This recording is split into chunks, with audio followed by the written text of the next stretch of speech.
बीमार बना रहा है बाजारू भोजन। बाजार में जब निकलो तो शरबत, चाट चूट, ये जो मोमोज, चाउमीन, मैं तो नाम भी ज़्यादा नहीं जानता हूँ, लेकिन यहाँ पर आते हैं। कल एक डॉक्टर साहब यहाँ पर आए थे, डिस्ट्रिक्ट हॉस्पिटल में है, तो उन्होंने कहा डॉक्टर साहब इस पर कुछ बनाइए। तो बाजारू भोजन कैसे बीमार बना रहा है। जितनी भी चीज़ें आ रही बाजार में, चीज़ क्या है? मैदा है, जिसमें कोई भी फाइबर नहीं है। आलू, चावल, चिकनाई है, चिकनाई में भी कौन सी चिकनाई इस्तेमाल करते हैं, में बहुत ही घटिया चीज़ होगी। और नमक, चीनी, इन्हीं से सारी सब चीज़ें बदल बदल करके आती हैं। और एक ऐसा अजीनोमोटो करके, दो डॉक्टर सरल जी ने भी एक दिन ऐसी चर्चा हो रही थी, वो डॉक्टर राजेश वर्मा, उनका भी नाम डॉक्टर राजेश वर्मा है वो, तो उन्होंने एक ऐसा कोई ऐसा रसायन है जो तृप्त नहीं होने देता है और एडिक्ट कर देता है, जैसे एडिक्शन, लत पड़ जाती है बाजारू भोजन करने की।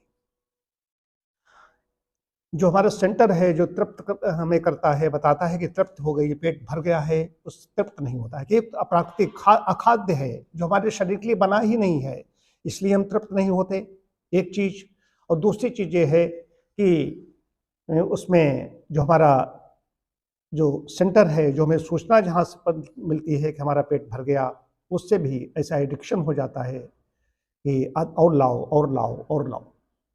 उसके बाद में क्या होता है कि सबसे पहले पाचन तंत्र खराब होता है।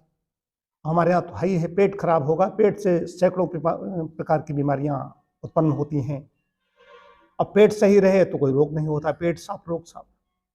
उसके बाद में वो सब चक्कर शुरू हो जाता है, जगह जगह डॉक्टरों के यहाँ। यही अगर भोजन घर का खाते, बाजार का न लेते, तो डॉक्टरों के यहाँ नहीं जाना पड़ता। डॉक्टरों के यहाँ जाने के पीछे कारण क्या है, बीमारी के पीछे कारण क्या है?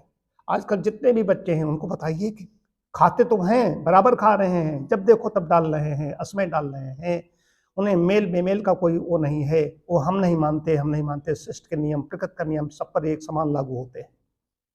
प्रकृति के अनुसार जो चलता है उसको पुरस्कृत करती है, प्रकृति के जो विपरीत चलता है, जिसका आहार विहार प्राकृतिक नहीं होता है, उसको दंडित करती है।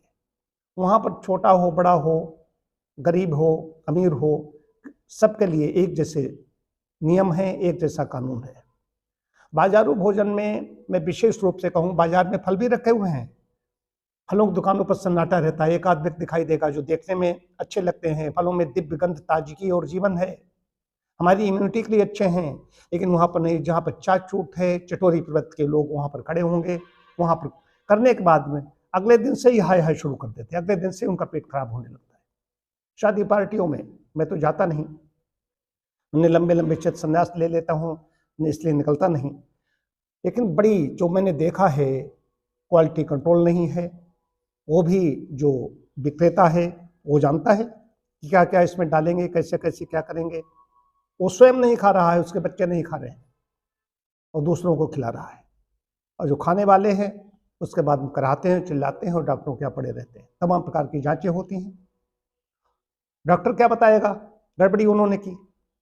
तो बाजारू चीज़ों से बचें।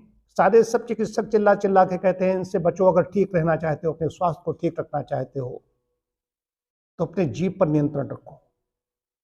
जीभ पर नियंत्रण रखने के लिए अपने घर का पका हुआ खाइए। जो माता, बहन, पत्नी, बेटी घर का सदस्य पकाएगा, उसकी चित्त की चेतना अच्छी होगी। भोजन पकाते समय चौका चेतना का सबसे महत्वपूर्ण विषय है भाव की शुद्धता। वहाँ पर भाव नहीं है, वो तो सिर्फ विक्रेता है, उसको पैसा चाहिए। वहाँ पर भाव है कि ऐसा भोजन तैयार करेंगे तो इनको अच्छा लगेगा, हमारे बेटे को अच्छा लगेगा, हमारे पति को अच्छा लगेगा, हमारे माता पिता को अच्छा लगेगा। वहाँ पर भाव होता है, चित्त की चेतना का प्रभाव पड़ता है।